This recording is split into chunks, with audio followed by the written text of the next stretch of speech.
আজকে আমরা আমাদের সংসার মুভির লিলি চক্রবর্তী সম্পর্কে জানব। লিলি চক্রবর্তী হলেন ভারতীয় চলচ্চিত্রের এক অত্যন্ত শ্রদ্ধেয় এবং কিংবদন্তি অভিনেত্রী, যিনি বাংলা এবং হিন্দি উভয় চলচ্চিত্র জগতেই নিজের অভিনয় দক্ষতার এক গভীর ছাপ রেখে গেছেন।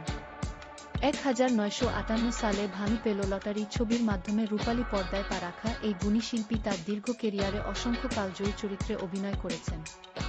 আমাদের সংসার চলচ্চিত্রে তার মাতৃত্বের মমতাময়ী রূপ এবং একটি মধ্যবিত্ত পরিবারকে আগলে রাখার চিরন্তন লড়াই দর্শকদের গভীরভাবে স্পর্শ করেছিল।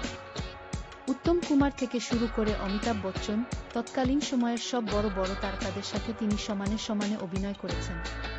পারিবারিক নাট্যধর্মী চলচ্চিত্রে আদর্শ মা, ঠাকুমা কিংবা দাদির চরিত্রে তার সাবলীল এবং জীবন্ত অভিনয় যেকোনো সিনেমার প্রাণ প্রতিষ্ঠা করে।